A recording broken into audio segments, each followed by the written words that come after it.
I showed up at my parents' house on Christmas Eve with a car full of gifts. I left with none and a new understanding of what family really means. For once, I had actually been looking forward to the holidays. I'd finished all my Christmas shopping early presents for my parents, my brother Jacob, his wife Kelly, and their kids. I even bought extras just in case anyone brought unexpected guests. I don't know why, but something about this year made me feel hopeful. That hope died the moment my mom opened the front door. She didn't smile. She didn't say hi. She looked uncomfortable, like she was about to deliver bad news she didn't want to say out loud. Then Jacob stepped in behind her looking smug as hell and said, "This is no place for losers." I laughed nervously because I genuinely thought it was a joke. I mean, who says that to their own brother? But no one laughed with me. My dad stood behind them both, awkwardly avoiding eye contact. My mom didn't move, and Jacob, he leaned against the doorframe like he was proud of himself. "You're really starting to wear on all of us," he added. That's when I realized they were serious. So I nodded, swallowed my confusion and embarrassment, and said, "Fine, if that's how you feel." Then I turned and walked back to my car, arms full of presents no one would open. I sat in the driveway for a while, staring at the wrapped gifts like they were proof I'd imagined everything. Maybe I was tired or slipping. Maybe I missed something. But no, this wasn't a misunderstanding, it was a message. No place for losers. I kept repeating it in my head like it would suddenly make sense, but it didn't. Because here's the thing, I've been generous to Jacob and his family for years. I helped with school supplies, summer camps, even covered part of their mortgage when they were about to lose the house. I never kept tabs. I never asked for anything back. I did it because I cared about the kids. And now apparently I was a loser who didn't deserve to spend Christmas with my own family. I decided I wasn't leaving just yet. I wanted answers. I left the gifts in the car and walked back to the door. My parents were still there, whispering like they hadn't expected me to come back. Jacob was on the couch scrolling through his phone like he hadn't just tried to humiliate me. I didn't knock. "What's going on?" I asked, stepping inside. "Why am I not welcome at Christmas?" "What did I do?" Jacob didn't even look up. "You really don't get it, do you? You've been slacking off. The kids barely got anything from you this year. It's embarrassing." I blinked. "I spent hundreds of dollars on your kids. They have more presents in my car than anyone else." He finally looked at me. "Last year you did more. This year it's like you don't care." I turned to my parents, waiting for someone to speak up. My mom gave a weak smile and said, "But you just bought a new car. You found money for that." That actually stunned me into silence. "It's on credit," I said. "Even if it wasn't, how does buying a car make me responsible for Jacob's kids?" Jacob shrugged like it was obvious. "You make the most money. We're a family. Families help each other." I looked at Kelly, who hadn't said a word. She was sitting quietly in the corner, flushed and staring at her hands. "So because I've helped in the past," I asked, "I'm obligated to do it forever. And if I don't, I'm a loser." Jacob smirked. "If the shoe fits." That was it. I took a step back, nodded, and said, "You're right, I don't belong here." Then I turned to Jacob and added, "Good luck with those presents, because this loser is done financing your life." I walked out without another word. The drive home was a blur. I don't remember the roads, just the anger simmering under my skin. Was I really the bad guy? Had I not done enough? I sat in my driveway staring at the gifts. I'd spent weeks picking them out, thinking of what the kids would love, what my parents might appreciate. I thought I was making memories. Turns out I was just filling a quota. And the more I thought about it, the more I realized this wasn't new. It had been building for years. Jacob has never been great with money. He bounced between jobs while Kelly worked part-time and tried to keep things afloat. I stepped in thinking it would be temporary, a few hundred here, a bit more there, rent, daycare, emergency bills. But it never stopped. Every time they hit a rough patch, I was the first call. And every time I said yes, not because I had to, but because I didn't want his kids to suffer. Looking back now, I realize I made it too easy. What started as help turned into expectation. Gratitude turned into entitlement. And this Christmas being told I wasn't welcome because I didn't do enough. That was my breaking point. I woke up the next morning feeling different. Not angry, not sad, just done. I didn't send any messages, didn't call, didn't try to clear the air. If they wanted distance, they could have it. For once, I wasn't going to chase after people who treated me like a bank with a heartbeat. New Year's came and went, silence. Not a text, not a call, not even one of those fake holiday family photos. And honestly, the silence was kind of nice.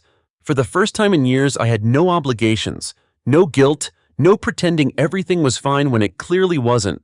Then one night in mid-January, I got a text from Kelly. I just wanted to say I'm sorry. I don't agree with what happened. Jacob won't hear it from me, but I thought you should know.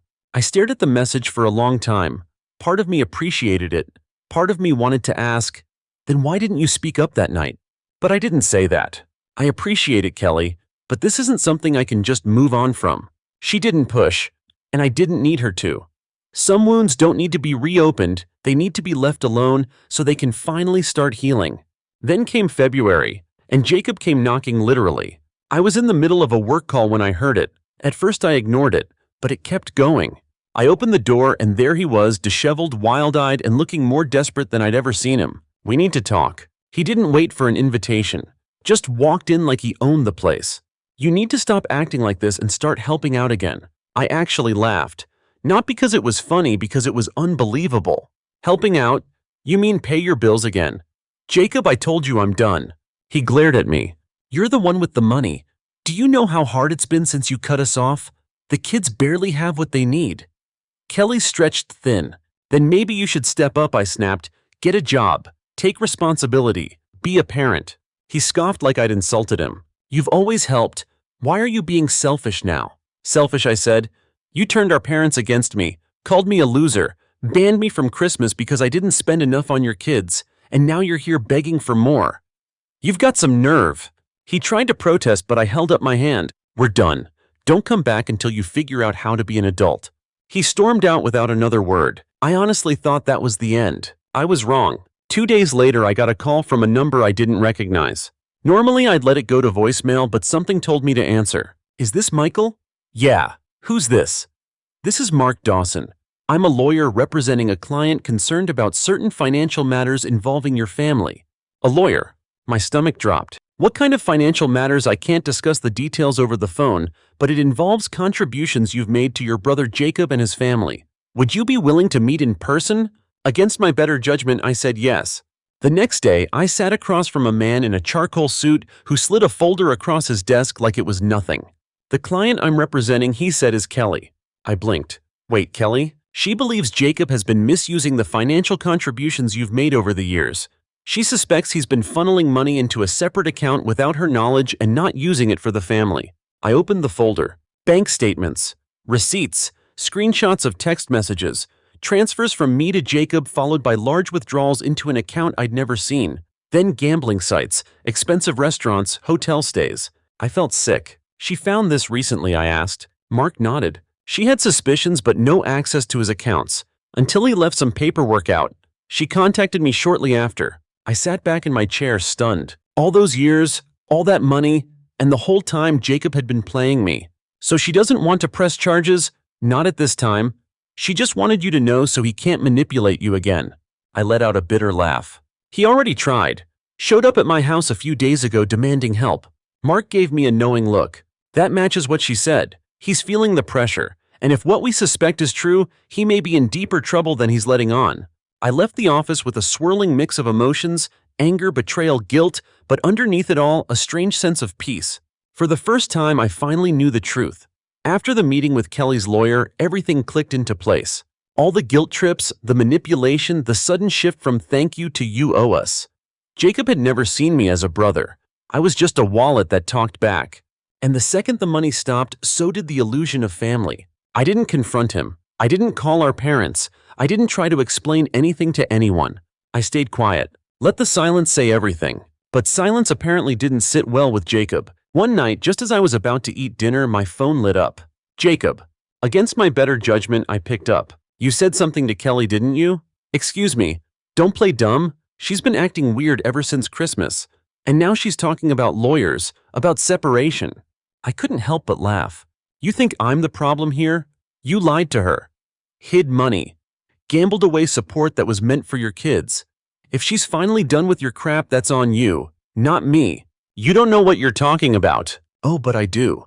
Kelly told me everything. The secret account, the withdrawals, the hotels, the sites. His voice dropped into a low growl. You have no right. No right, I snapped. I paid for your life for years, while you sat back and lied to everyone. You didn't just steal from me, you betrayed everyone who trusted you. There was silence on the line. Then I ended it. I'm done helping you. I'm done covering for you. If Kelly leaves you, that's on you. And if you try to drag me into this again, I'll make sure everyone knows exactly what you've been up to." I hung up, and this time my hands didn't shake. The next day, Kelly called me.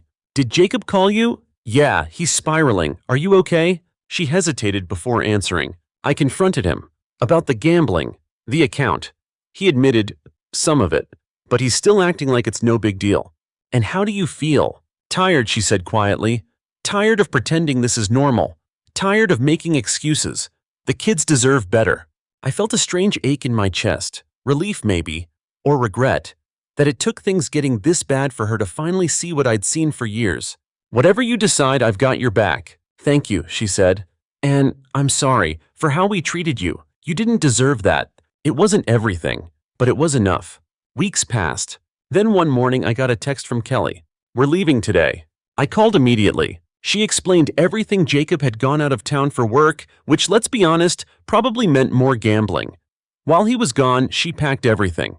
"I hired a moving van. We're going to another state. I can't keep doing this." "Does he know where you're going?" "No. And I don't want him to." She sounded terrified but also free. "What about rent money?" I asked. There was a pause. "I hate to ask, but could you help? Just until I get back on my feet?" "Say no more. I've got you." This time it didn't feel like being used. It felt like doing the right thing for someone finally willing to do the right thing too.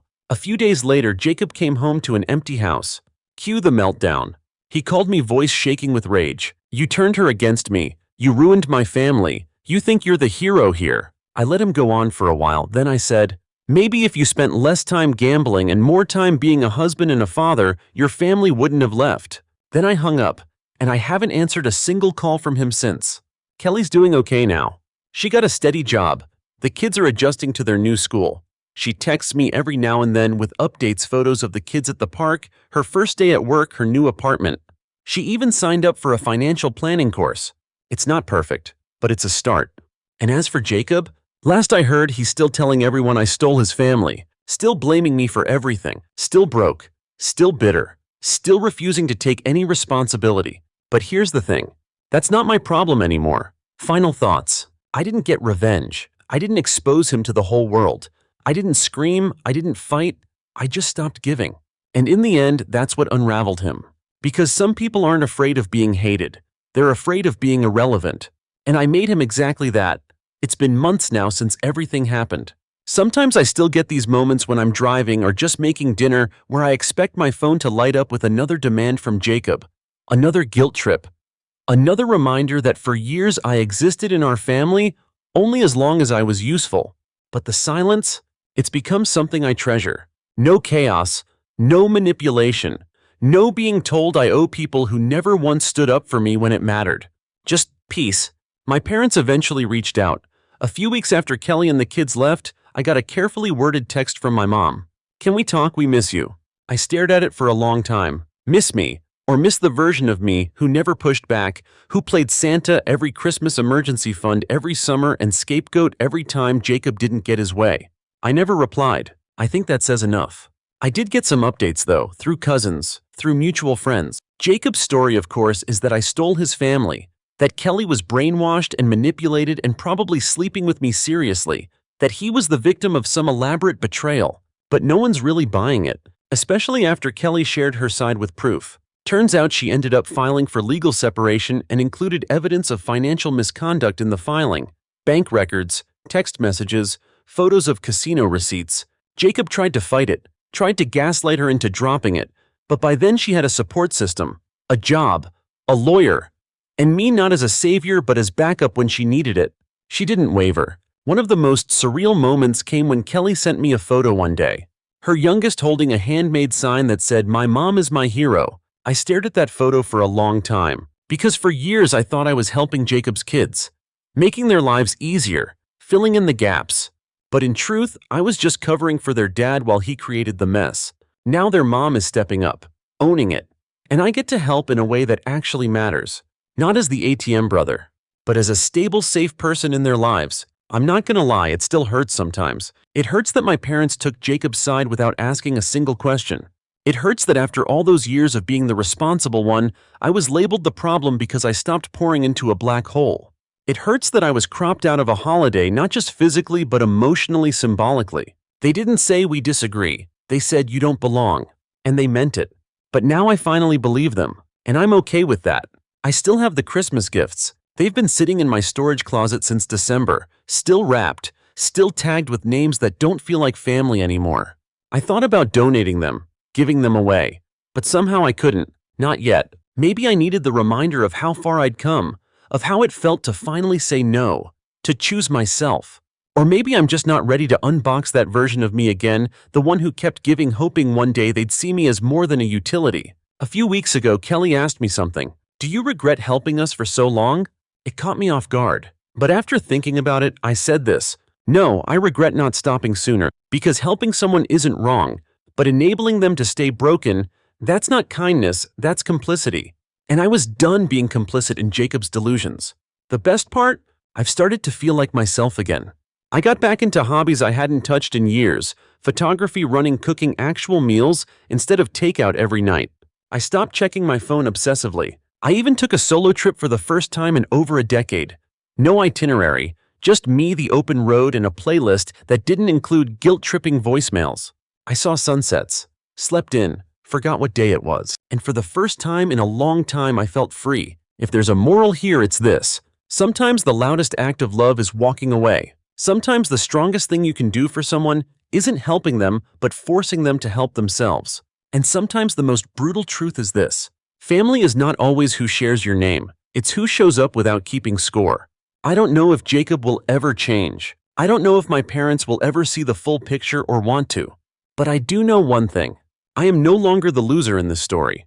I'm the one who finally stood up, walked out, and never looked back. And that's the best gift I could have given myself. A few people have asked me, mostly friends, sometimes distant relatives, if I regret how everything ended. They'll say things like, but he's your brother. Surely you could have found a middle ground, family fights, but you still show up. Here's what they don't understand. I did show up over and over and over again. I showed up when Jacob lost his job, when his car broke down, when his first kid needed daycare, when he forgot to pay rent, when he overdrew his account, when their fridge was empty.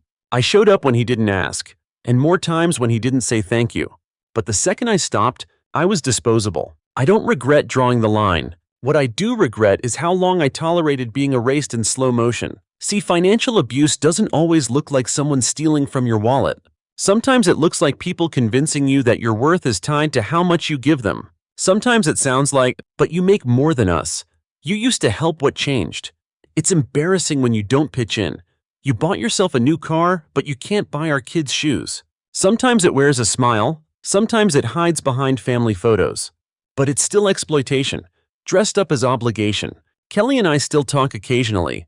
We're not close friends, not partners in some co-parenting fantasy, just two people who survived the same storm and decided not to live in the wreckage. She updates me about the kids' school plays, field trips, a lost tooth here and there. She asks for help now and then, but it's different. She asks with humility, gratitude, boundaries. And most importantly, she's building her own life, not waiting for someone to fund it. That's growth. That's what I was hoping Jacob would do all along. But some people only know how to take. They don't see support as kindness, they see it as currency. And the moment you stop paying, they treat you like you're bankrupt. Sometimes I wonder what Jacob tells people now. Maybe he says I turned on him, that I poisoned Kelly, that I manipulated everything. Maybe he genuinely believes it. Or maybe that lie is the only thing he has left that makes him feel in control. But I've made peace with not controlling the narrative anymore. Let them talk. I've got nothing to prove. Because while he's still blaming everyone else, I've been rebuilding. I've started volunteering at a local community center, helping with job prep, financial literacy, stuff like that. It's small, quiet, fulfilling in a way that money never was. I've also begun writing again, something I stopped doing years ago when I was too busy solving other people's emergencies. It's funny how fast your creativity dies when your phone is always buzzing with someone else's crisis. Now it's just me, my words, and peace. My parents still haven't apologized. I'm not holding my breath. They've shifted from silence to soft outreach cards on holidays, a passive hope you're well text here and there. Nothing direct, no accountability, just gentle attempts to reopen a door they helped slam shut. I haven't blocked them, but I haven't responded either. Sometimes the most powerful thing you can do isn't yell. It's just not walk back through the door that hurt you, even if the porch light's back on. And here's the part I didn't expect. I'm happier now. Not flashy happy, not Instagram perfect happy, but content, grounded, quietly sure of myself for the first time in years. I don't wake up with dread. I don't flinch every time a text chimes in, wondering what new emergency I'll be asked to fund. I no longer brace for guilt like it's a monthly subscription I forgot to cancel. I'm free, not because they changed, but because I did. There's one last thing I want to say for anyone who's ever been in my shoes. If your love is only valued when it comes with money, if your worth is measured by what you provide, not who you are, if people only call when they need something and forget you when you need anything, that's not family. That's a transaction, and you are not a walking credit card. I once believed that giving endlessly made me good. Now I know that boundaries make me whole. I'm not angry anymore. I'm not waiting for apologies or redemption arcs or dramatic reunions. I'm just living, without the weight, without the performance, without the price tag. They called me a loser, so I left, and I won. There's something no one warns you about when you start healing. The silence isn't just peaceful, it's also lonely. You don't realize how much noise you tolerated until it's gone. You don't realize how much of your life was reaction, not intention. For years, my life was centered around other people's problems. I moved around their emergencies, their moods, their expectations. I was the responsible one, the dependable one, the fixer. But once I stopped, I didn't know what to do with myself. Turns out freedom takes getting used to. It's not loud, it doesn't cheer, it doesn't rush in like a movie ending. It arrives quietly, softly, with long mornings and unclaimed time. It creeps into your calendar like fresh air through a cracked window. One day you realize you haven't braced for impact in weeks, and that's how you know you're healing. I started therapy again. It wasn't because I was falling apart, but because I wanted to understand why I'd let it get this far. Why I ignored every red flag. Why I accepted the title of provider when no one voted me into it. Why I thought love had to be earned with receipts. My therapist asked a simple question that hit harder than I expected. What would your life have looked like if you'd never been told it was your job to carry others? I couldn't answer. Not because I didn't know, but because I did. And it hurt. So I started writing it down. Not just the events, but the beliefs. The rules I never agreed to but still obeyed. Family comes first. Money doesn't matter when it's for people you love. Don't make people uncomfortable by saying no. You're only valuable when you're needed. I looked at that list and realized I wasn't healing from Jacob. I was healing from a lifetime of being groomed to be convenient. It's not just about siblings or holidays or financial abuse. It's about the subtle ways we teach people that loyalty means self-erasure. It's about how we confuse love with endurance. How we shame people for walking away from blood even when that blood has turned toxic. Here's what I've learned. Love without respect is just control. Support without boundaries is just servitude. And family without accountability is just dysfunction in a sweater. I don't care if we share a last name or a childhood. If you weaponize guilt, silence me when I speak up, or punish me for growing, you're not my family. You're just a lesson. That might sound harsh, but I'm not bitter. I've simply learned that love should be safe, not sacrificial. It should hold space, not hold you hostage. And if the only way you're allowed to stay in someone's life is by shrinking, then maybe leaving is the most loving thing you can do for yourself. Kelly gets it now. We've talked about it. She once said, I kept waiting for things to go back to normal. Then I realized normal was the problem. That hit me. Because so many of us stay in broken systems just because we're afraid of the unknown. We call it loyalty. We call it tradition. We call it keeping the peace. But peace built on silence isn't peace. It's denial. And it rots from the inside. I don't know if Jacob will ever get it. He's quiet now. Still angry, I'm sure. Still blaming. But there's no audience left. His kids aren't listening. His wife is gone. I'm not answering. And even the parents who once defended him have started asking quieter questions. Not because they're ready to apologize, but because they've begun to notice the emptiness. Empty holidays, empty texts, empty expectations. Maybe someday they'll look in the mirror and realize who built this silence. But I'm not waiting. I'm building my own life now. One that doesn't revolve around guilt. One that's not held together by shame. I've got friends who feel like home. A therapist who reminds me I don't have to earn rest. A community that doesn't flinch when I say no. And most importantly, I've got my own back now. Not because I have to, but because I want to. So if you're reading this and you see yourself in my story, if you've been the reliable one, the helper, the good kid who always bails everyone out, if you've ever felt punished the moment you stopped sacrificing yourself for people who never thanked you, here's what I want you to know. You are not selfish for setting boundaries. You are not cruel for choosing yourself. You are not broken for walking away. You are whole. You were just raised to forget that. Family didn't invite me to Christmas. That used to hurt. Now, I spend Christmas however I want. And that freedom, it fits me better than any forced forgiveness ever did. Story 2. I didn't think saying no would spark a war, but here we are. My name's Rachel. I'm 34, a single mom, and I run operations for a mid-sized cybersecurity firm in Seattle. Most days that means juggling corporate chaos and school pickup like I'm in a one-woman circus act. But last week reminded me that family can be the most toxic startup of all, and I was their only investor. It started on a Thursday. I was stringing up purple streamers in our kitchen for my daughter's 7th birthday. Her name's Zoe, curly-haired, chaos-loving, unicorn-obsessed, and she'd been counting down the days since January. We weren't throwing anything wild, just a cozy party at home with glittery cupcakes and a rented karaoke machine she begged for. The last thing I needed was a call from my mother. But of course she called. No hello, no how Zoe, just your brother needs help. That's how it always goes with my mom. Family emergency, code red, always financial, always my responsibility. She launches straight into it like she's reading from a script she's had memorized since 1998. Evan's behind on rent, she said. Again, and he just lost his job at the dealership. I sighed and turned down the stove, trying not to let Zoe hear me. I'm sorry to hear that, but I already transferred what I could last month. I told you. This is different, Rachel. He's applied for that personal trainer certification, but he can't even focus on the test if he's about to be evicted. And what does that have to do with me? Silence. Then that voice. Cold. Condescending. Because you have money. Because you're his sister. Because unlike you, he didn't abandon his family. That stopped me cold. I felt my face heat. Excuse me? You heard me, she snapped. You and that brat of yours living high and mighty while the rest of us suffer. That brat of mine? She was singing karaoke to herself in the living room with a hairbrush mic, completely unaware that her grandma just called her a burden. I gripped the edge of the counter. You know what, Mom, I said? Calm, flat. This is the last time you'll weaponize guilt to get into my wallet. You've used my daughter's birthdays, my job promotions, even my divorce, everything as leverage. I'm done. Click. Blocked. Her. Evan. Aunt Suki, the whole enabling crew.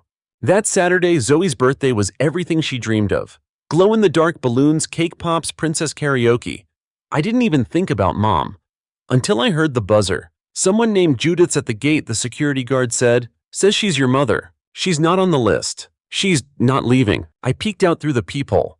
There she was. My mom. In full performative fury mode, dragging Evan behind her like a wrecking ball. He looked hungover. She looked unhinged. But they didn't get in. The guard politely held the line. And I was inside. Holding Zoe's hand. Watching her blow out candles without a single ounce of guilt hanging over my shoulders. It was the first time in a decade I didn't feel like a bad daughter for choosing joy. But the high didn't last long. 3 days later, I came home from work to find the door slightly open. I live in a secured apartment. Only Zoe and I have keys. My stomach dropped. Zoe, I called out. I'm in my room, Mommy.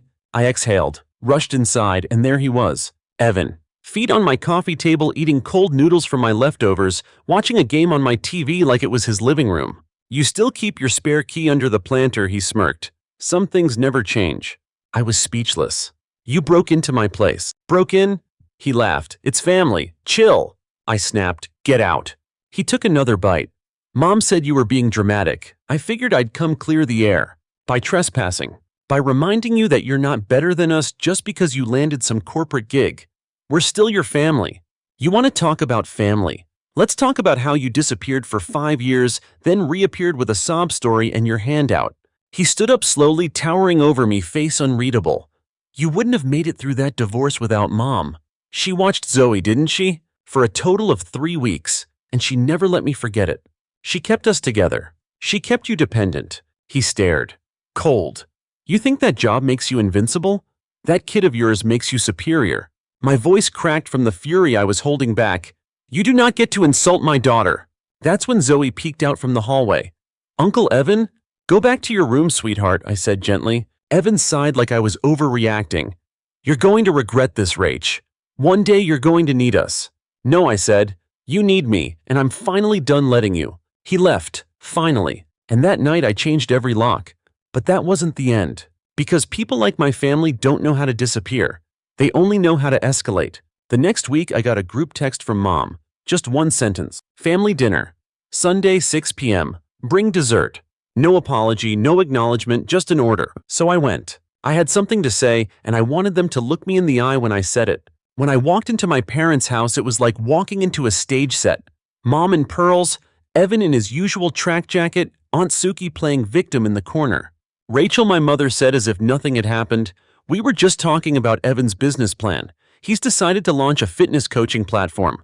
All he needs is $27,000 to get started." All eyes turned to me. Because of course they did. "You're joking," I said. Mom smiled sweetly. "You're the only one who can help."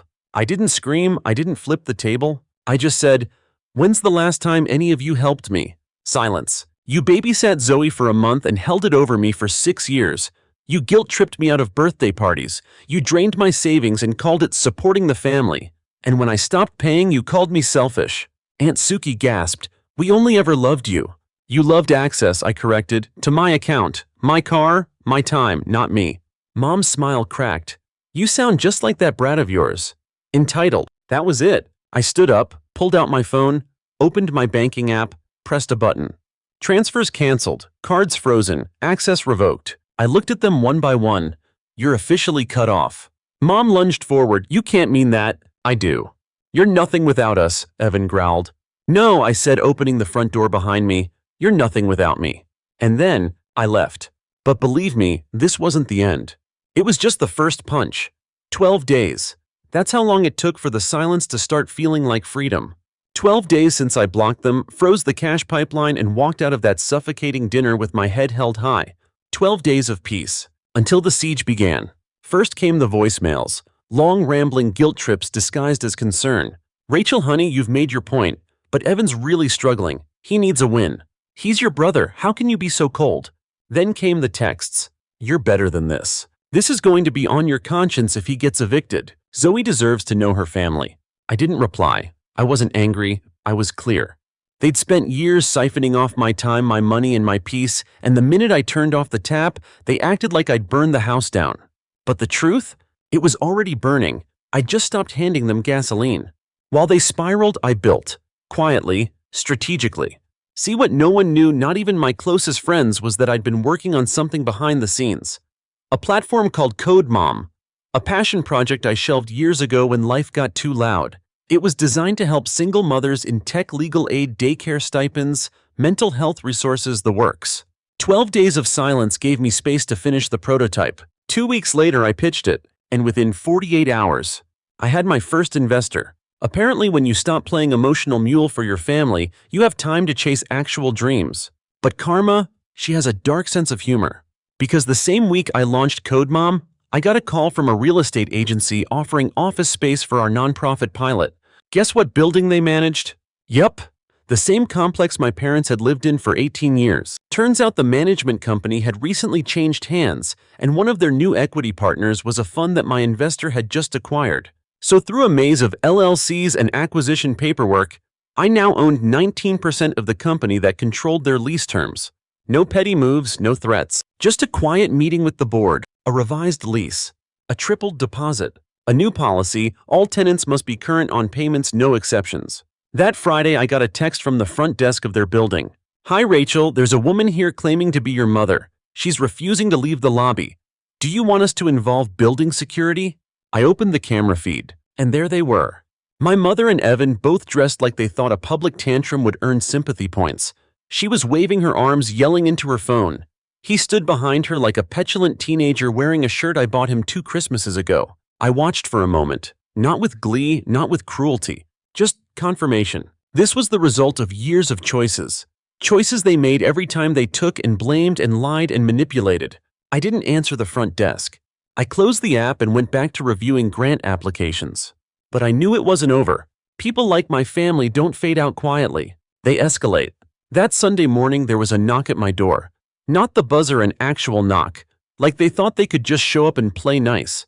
I opened it. There stood my mother. No makeup, no pearls, no fake smiles, just fury barely hidden under a thin layer of desperation. "I need to talk to you," she said. I didn't move. This isn't a good time. Zoe's at a friend's house. I checked your social, she said quickly. Please, just 5 minutes. I let her in. Why, I'm still not sure. Morbid curiosity, pity, or maybe I just wanted to hear what kind of story she'd spin this time.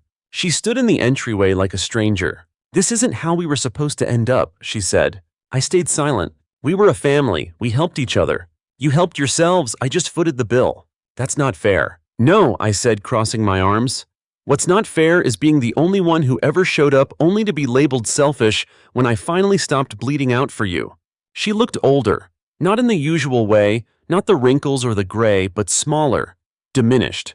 Evan's being evicted. I know. You can stop it. I could have, but I won't. Tears welled up in her eyes.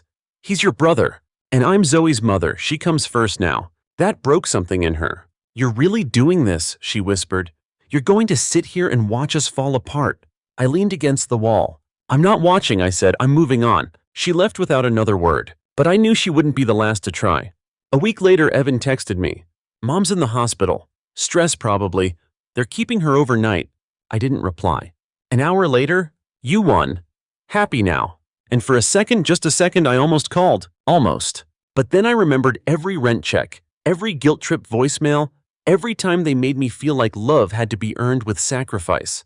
No more. I didn't win. I survived. And now I was finally building. That same week, Code Mom launched its first pilot program, 50 grants to help single mothers return to tech roles after a break. We partnered with a legal clinic, then a therapy provider, then a university. The platform took off. So did I. Zoe and I moved into a new place. One with a balcony, a real backyard, and no spare keys under doormats. For the first time, I could breathe. For the first time, my energy wasn't being drained by people who saw me as a resource instead of a person. Zoe noticed too. One night while we were eating popcorn on the floor of our new living room, she looked up and said, "You're smiling more now." I paused. I think I'm just not tired anymore, I told her. But what I didn't say, I wasn't tired because I'd finally stopped carrying everyone else's mess on my back. I wasn't exhausted because I'd finally chosen myself. And that choice, that line in the sand I finally drew, it didn't just protect me. It showed my daughter how to protect herself. Because cycles don't break with apologies. They break with decisions. By the time the eviction notice officially landed on Evan's door, he'd already blasted me in a Facebook post titled, "Some sisters aren't even human." Cute, right? It was a long, bitter rant about family betrayal and how he was being punished for being the real one. The kicker, he included a GoFundMe link with a goal of $10,000 and a stock photo of a sad kid not even his own. I didn't comment, but I did notice something delicious. No one donated, and the one comment under the post, "Didn't your sister pay your rent for like 5 years?" Turns out when you scream about victimhood in public, sometimes the receipts follow you there too. Meanwhile, things were blowing up in a different direction for me, the good kind. A tech blog picked up Code Mom's story. Headline read, "From Scapegoat to CEO, How One Single Mom Turned Family Guilt into a Movement." I didn't write it. They found me. Someone had seen my LinkedIn post about why I built the platform and shared it. Then shared it again. Then a journalist DM'd me asking if I'd talk. I said yes. That article snowballed. Suddenly, podcasts wanted interviews, nonprofits wanted to collaborate, and women from every state were messaging me saying the same thing. I thought I was alone. I cried the first time I read that. Because for so long, I thought I was the only one being emotionally blackmailed with the word family. But turns out there's a whole generation of us tired of being the support beams while everyone else parties on the roof. And while I was building something real, my family was falling apart in slow motion. Word spread fast once the landlord situation came to light. My mother, she marched back to the management office and demanded to speak to the owner. They told her the holding group had recently changed. She demanded a name. They told her Rachel Kinley. That name hit her like a slap. Because she didn't just lose a daughter. She'd lost access to the one person who used to keep her life stitched together and now had the power to unstitch it legally. That same week, she sent me a letter. Yes, an actual letter. On floral stationery, the same kind she used for birthday cards that never arrived on my birthday. It was 3 pages long, gilt in cursive. I did what I thought was best. You were always the strong one. Don't do this to us. There was no "I'm sorry," just the softest manipulation dressed as regret. I shredded it, not in anger, just clarity, because forgiveness and access aren't the same thing. And you don't owe people access just because you forgave them in your heart. Let them heal elsewhere. Let them learn the way you had to alone. A few days later, my Aunt Suki called me. The same woman who once said I was too ambitious for a girl with a kid. She opened with, "Sweetheart, can we talk?" I nearly laughed. "I've been asked to be the messenger," she said. "Your mom and Evan are, well, it's bad. They're losing everything." "I know. They say they've changed." "Of course they do. Would you consider meeting them?" I paused. "Sure," I said. "Really?" "Yes. Sunday, noon. My office." Silence. She wasn't expecting that, but I had a plan. Because sometimes the most satisfying revenge is being undeniable. Sunday, noon, downtown Seattle, the lobby of the building I now partially owned. They arrived early. I knew they would. My mom in last season designer heels, Evan in a hoodie like he was still clinging to teenage rebellion. They looked around like tourists. I walked in through the side entrance and waved for them to follow me, up to the 14th floor, through glass doors that read Code Mom HQ. The moment they stepped in, I could feel it. They hadn't expected it to be real. Conference rooms, desks, plants that weren't dying, staffers smiling and nodding at me as we passed. And right there on the main wall, a mural, "Empowerment begins where guilt ends." My mom's eyes locked on it. I gestured to the chairs in the corner office. "My office." We sat. No hugs, no small talk, just air thick and silent. Then she spoke. "I didn't know it would get this far."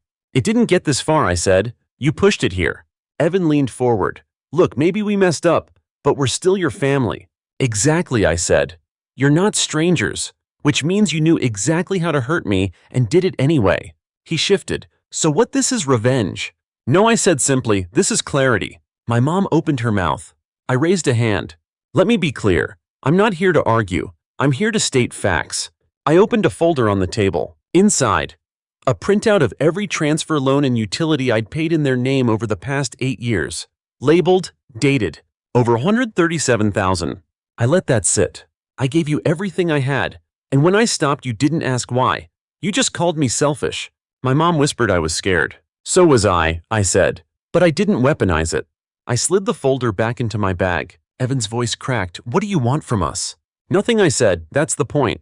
They sat there blinking. "Then why call this meeting?" my mom asked finally. "Because I wanted you to see what I built. Without you." I stood. "You taught me that I wasn't enough unless I was giving. So I stopped giving to you and started giving to people who value it." I walked to the door. "You don't have to leave in shame, just leave." They stood slowly, and for once they didn't argue. They just left, and I exhaled. Not from relief, from release. Later that night, Zoe and I were on the balcony. She was drawing with chalk on the concrete. Stars above, breeze in my hair, wine in my hand. She looked up at me and said, "Is Grandma mad?" "She might be," I said. "Are we mad at her?" "No," I said.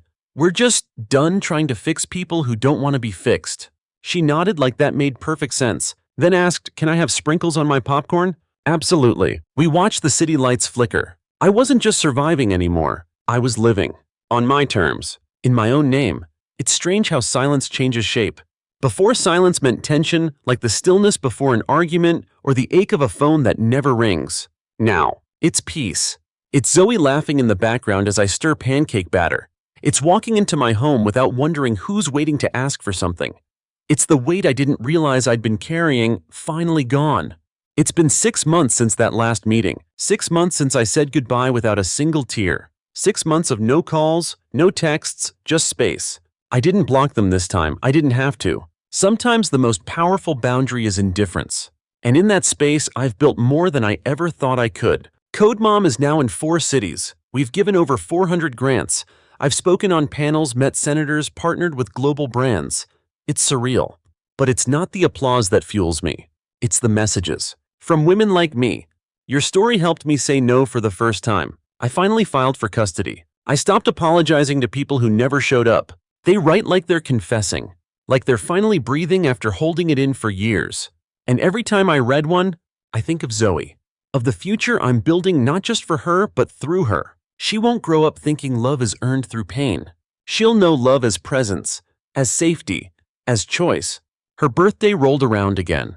This time we didn't duct tape balloons to the wall of a cramped apartment. We rented out the rooftop garden of a local bookstore, women-owned of course. There were fairy lights, handmade book-themed cupcakes, and a magician who managed to convince the kids he could read their minds. Zoe wore a sparkly blue dress and carried herself like a tiny queen. Halfway through the party, she pulled me aside. "Mom." "Yeah, baby? I want to make a speech." I blinked. "You do?" She nodded seriously. "It's important." So I handed her the mic. She stood on a crate so everyone could see her. "Thank you for coming to my party," she said, holding the mic like a pro. "I made a wish last year that my mom would never be sad again." My heart caught in my throat. "And I think it worked," she added with a smile. "So this year, I'm wishing that everyone here feels loved, like real love, the kind that doesn't make you feel small." The room went quiet, not in discomfort, in awe. Then everyone clapped, and I cried, silently, the way you do when something you never thought you'd have finally shows up. After the party, as we were packing gifts into the car, I noticed two familiar figures lingering just beyond the string lights. My mother, Evan. Again. They weren't dressed like before. No pearls, no pretense, just tired faces and tentative steps. I felt Zoe's small hand grip mine. "Do you want me to go inside?" she asked. "No," I said. "You stay." We stood our ground together as they approached. "We didn't know about the party," my mom said. "That's the point," I replied. There was a beat of silence. Evan spoke next. "We're not here to ask for anything, just to say something." That was new. He looked thinner, older. Maybe humility ages people faster than stress. "We talked to Dad," my mom added. "He's sick." I didn't flinch. They waited for me to say something. "But I've learned silence is also a boundary." So she continued. "He wrote you a letter. We brought it." She handed me a white envelope.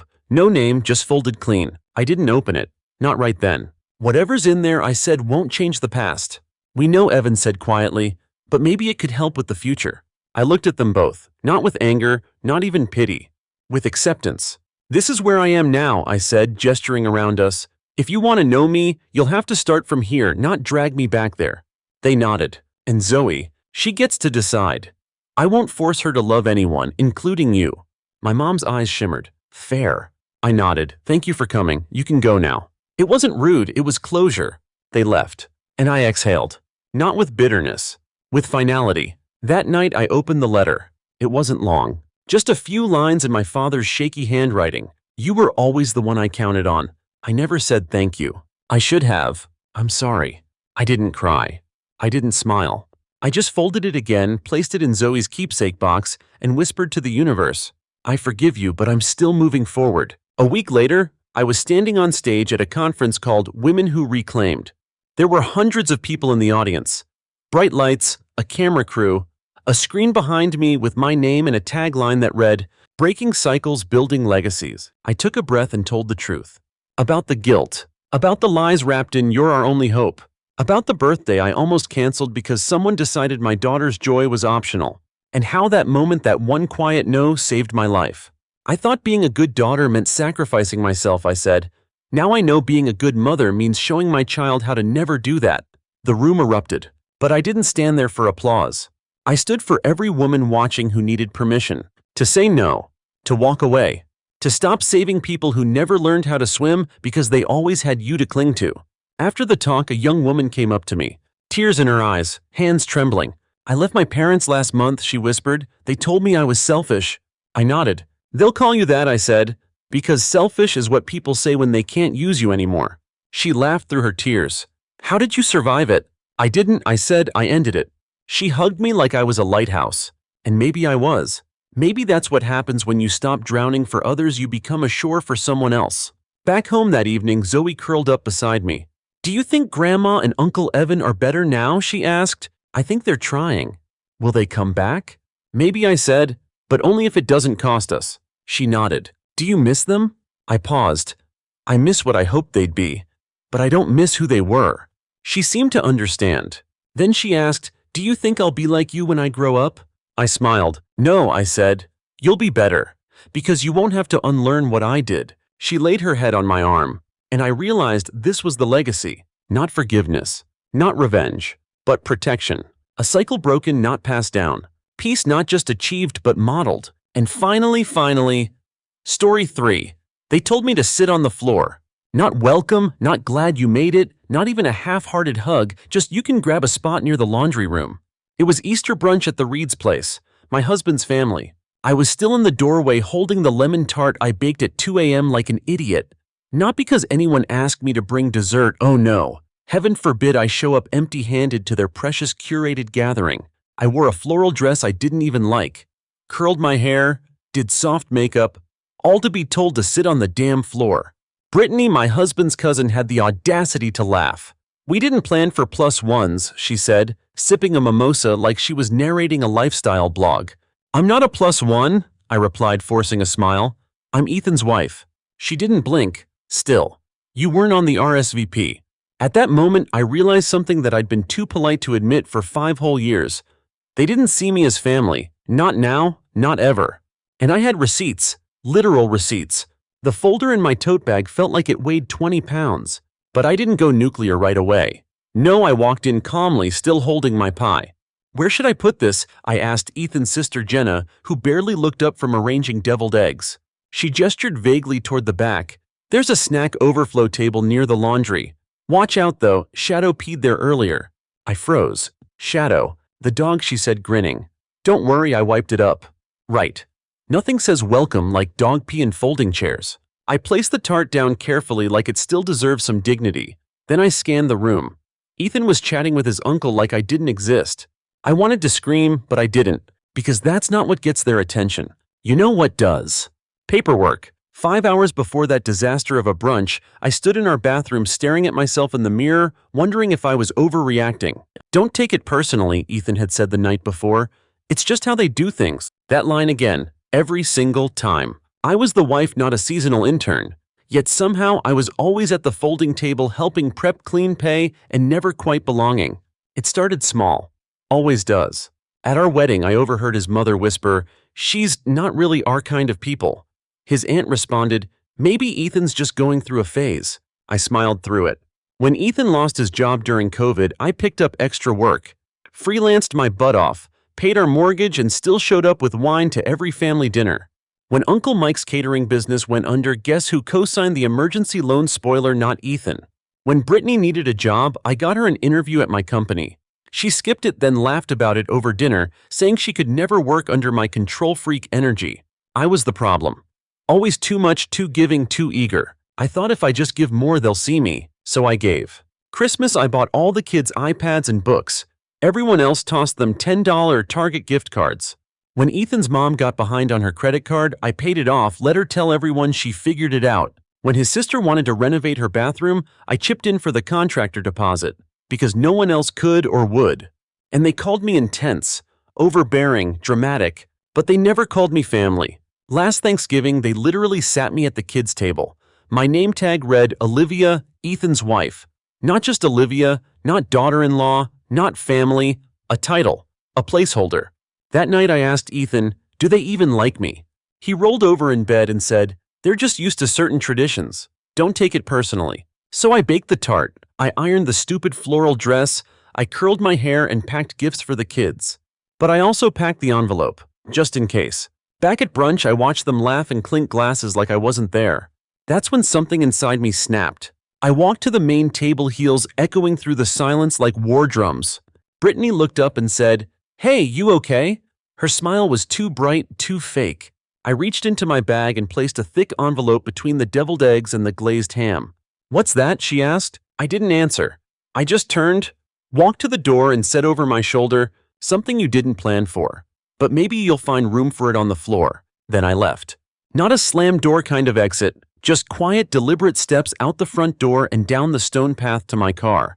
I didn't expect them to open it right away, but of course they did. This family is powered by gossip, not gratitude. I was unlocking my car when I heard it. The first scream, then another voice, angry, scared, calling out my name. I didn't turn around. I knew what was in that envelope. 6 months of missed loan payments, legal foreclosure notice, proof that I was done covering for Uncle Mike's failing business, proof that I was no longer the safety net.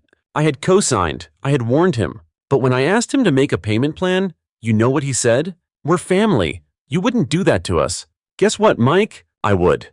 I did. And now they had to deal with the fallout. Without me. I didn't even flinch when Rachel came storming down the walkway, envelope flapping like a white flag, dipped in panic. "Olivia," she shrieked, "what the hell is this?" I leaned against the car door, arms crossed. "Guess you opened it." Her face was blotchy, a mix of pink blush and sheer terror. "Are you seriously letting the bank take my dad's building?" "No," I said. I already let them. The paperwork's filed. It's not my name on the deed. I was just the idiot who co-signed the loan. She gawked at me like I'd kicked her dog. After 6 months of missed payments, I added, after your dad ignored my emails, and your mom told Ethan I was being pushy, I figured if I'm not family, I shouldn't be funding yours. The front door burst open again. Aunt Gail stormed out next, face stretched in fury. You're making a scene, Olivia. No, I said. I left quietly. You're the one screaming on the lawn. Ethan finally appeared, threading his way through the porch crowd. He looked confused, mildly annoyed, like someone just paused his favorite game. What's going on? He asked, looking between me, Rachel, and his aunt. I turned toward him and said calmly, your family's about to realize what happens when you keep stepping on someone and assume they'll never push back. His jaw tightened. This isn't the time, Liv. Then when is? I asked, voice sharp but steady. I sat in silence for 5 years. Paid your mom's debt, helped Mike's failing business, bought Christmas gifts for kids who don't remember my name. And today I was told to sit on the floor. That's not what they meant, Ethan muttered. It's exactly what they meant, I said. And I believed them. Every year, every comment, every subtle dig. I told myself they'd come around if I just tried harder. Gail stepped forward. Family doesn't do this to each other. Exactly, I snapped. So maybe stop calling it that. The fallout wasn't a bomb. It was a slow, silent wildfire. By Monday morning, my phone was a disaster zone. Voicemails, texts, one from Ethan's mom, bless her heart. This is really childish, Olivia. Please call me back so we can fix this before it becomes permanent. Permanent. It already was. I left the message on read. On Wednesday, Ethan sent a single text. They're all freaking out. I'm trying to calm them down. No, how are you? No, are you okay? Just crisis management. I packed his clothes into 3 boxes and left them on the front porch, bedroom, office, memorabilia. I changed the locks by Friday. He never asked to come inside. What happened next was strange. Not dramatic, not loud, just stillness. I slept for the first time in what felt like months. No budgeting spreadsheets whispering at me from the nightstand. No weight on my chest about who I forgot to please. I danced barefoot in the kitchen. Loud music, sweatpants, wine from the bottle. It wasn't healing, not yet. It was surviving, but on my own terms. Then came the screenshots. The first one arrived via anonymous email. Subject line, you deserve to know. I opened it half expecting a virus. Instead, it was a screenshot of a group chat. Operation Easter seating. Rachel. Do we have to put her at the table, Gail? She's not real family. Ethan's mom. Maybe she can take the stool near the kitchen. Ethan. She won't complain. She never does. Gail again. She's used to being left out. She'll survive. I stared at it for a long, long time. Not because I was surprised, but because the last piece finally clicked into place. They didn't just forget me, they planned to exclude me. And Ethan, he wasn't just silent, he agreed. I forwarded the screenshot to my lawyer. The same lawyer helping me legally detach from the warehouse loan and clear my name from the credit hit. By Thursday, we had confirmation the bank would remove me from liability once foreclosure finalized. Let them clean up the mess now. And that's when Brian showed up. Brian, of all people, Ethan's cousin. Quiet, awkward, the one who always sat near the back, dodging family drama like it was a contact sport. He knocked on my door like he was delivering a pizza. I know I'm probably the last person you want to see, he said, holding a thick manila folder, but you need to see this. I stepped aside and let him in. He sat at my dining table like a man on a mission. They used me once. I didn't speak up. I should have. So I'm doing it now. He opened the folder. Inside, screenshots, account statements, legal documents. A credit card application with my name, my SSN, opened for a renovation I never approved. Home Depot, Sedona Boutique. Even PayPal charges from Rachel, he said, flipping through receipts. They used your login info from Cheryl's desktop, tracked your password reset questions through Ethan's Facebook. Rachel was buying stuff under your name. I felt nauseous. He tapped another page. They forged your digital signature to refinance the warehouse. The loan defaulted anyway. I blinked. You're sure? He nodded. I'm pressing charges, and if you do too, they can't call it a misunderstanding. 2 victims, same scam. I leaned back, heart pounding. You know what the worst part is, I said. I believed I was overreacting, that I was the problem. Brian looked up. You weren't, I thought I was too. Until they ruined my credit in 2018 for a second car I never drove. We sat in silence. Then I picked up the phone. Let's burn the whole damn thing down. The court date is next month. My lawyer's already gathering digital forensic experts. Rachel's bank account is frozen. Gail's card flagged. Ethan's mom? Well, let's just say credit fraud is easier to trace than she thought. They've gone full damage control. Rachel deleted her Instagram. Cheryl is suddenly posting Bible quotes about forgiveness. Ethan tried to call 3 times this week. I didn't answer, but I saved the last voicemail. You're ruining the family. They're saying you went too far. Just please, can we talk? I laughed out loud, not because it was funny, because it was final. The funny thing about getting kicked to the floor is this. Once you stand up, they can't put you back down again. I didn't just leave brunch. I left them. And the woman who walked out with that tart, she's gone. What's left is someone who doesn't ask for a seat at the table anymore. She builds the damn table and only invites people who bring their own damn chairs. There's something weirdly peaceful about watching a storm that you're no longer standing in. By the time the court date rolled around, I wasn't nervous. Not because I knew we'd win, but because I finally knew I was right. That might sound petty, but it's not. It's clarity. After years of gaslighting, exclusion, and silence, it felt like stepping into sunlight after living under a heavy blanket. The courthouse lobby was cold and too bright. I wore a navy blazer and flats. No makeup, no pearls, just me, unapologetic. Brian was already there flipping through a legal pad. He gave me a tight nod when I sat next to him. "You good?" he asked. I smirked. I slept great. Inside the courtroom, Gail looked like she'd aged 10 years in a week. Rachel wouldn't meet my eyes. Ethan wasn't there. Of course. Their lawyer stood up first, already flustered. There appears to be a misunderstanding involving shared financial accounts between family members. We hope to resolve this without escalation. Our lawyer stood up calmly. Your Honor, this isn't a misunderstanding. It's identity theft, fraud, and forgery. We have documentation proving repeated unauthorized access and deliberate misuse of financial instruments across multiple platforms and under multiple signatures, none of which were legally obtained. That shut down the whole oops defense in about 15 seconds. But the best part, watching their faces when the judge ordered an independent forensic audit. I didn't gloat, I didn't smile, I didn't need to. They had spent 5 years laughing behind my back, 5 years whispering that I tried too hard, that I'd survive being excluded. Now they'd get to survive depositions. The audit revealed more than even I expected. Turns out Cheryl used my email to apply for a Lowe's business line. Rachel had linked my bank card to 3 separate mobile wallets. Ethan's mom, she once used my old PayPal login to fund a luxury spa weekend for a friend going through a divorce, which I now suspect was code for herself. The only thing more infuriating than the theft was the casualness of it. Like I was just their resource, an extension of their convenience. The same people who said don't take it personally had personally taken everything they could. By week 3, the Reed family group chat, yep, still alive and leaking like a sieve, was full of wild theories. Apparently I was unstable, bitter, vengeful, trying to take them down, which was hilarious because all I did was stop helping. They fell apart all on their own. Ethan finally showed up. Not in a court, no. That would have meant taking a side. He showed up at my door one evening, jeans, hoodie, that stupid sheepish look he always wore after pretending something wasn't a big deal. I didn't invite him in.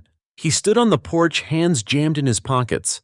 They're saying you're blowing this way out of proportion. I leaned on the doorframe.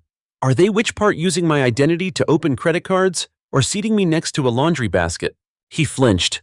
I should have said something. I just thought if I stayed neutral it'd be easier. Easier for you, I said, not me. He looked at his shoes. You changed. No, I said. You never saw me. That's the difference. He hesitated. If you need help, legal, financial, whatever, I'll back you now. I tilted my head. I don't need your help.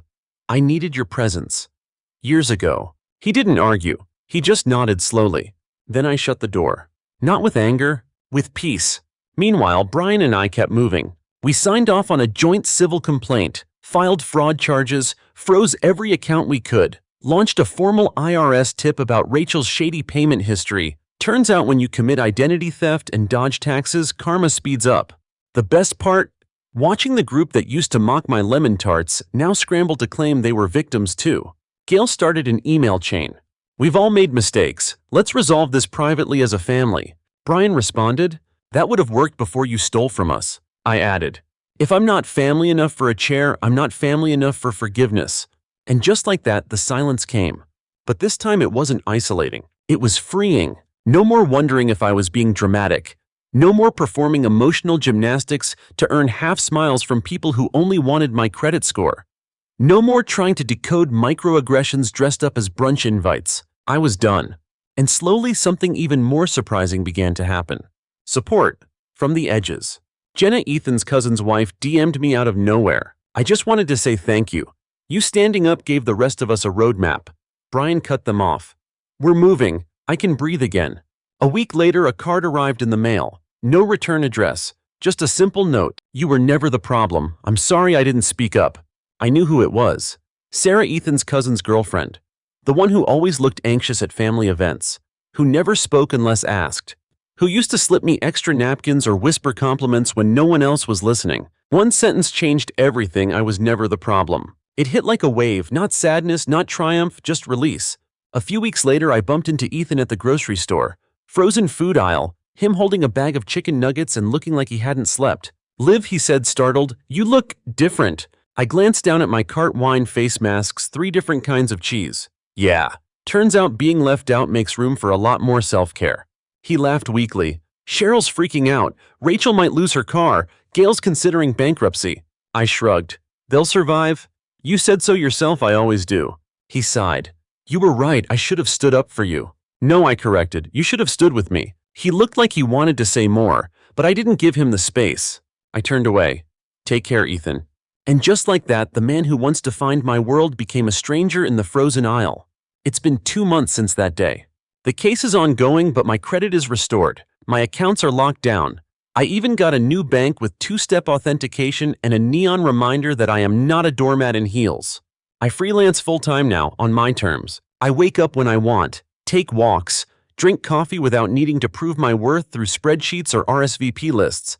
I buy flowers every Friday. Not for an event, not for anyone else, just for me.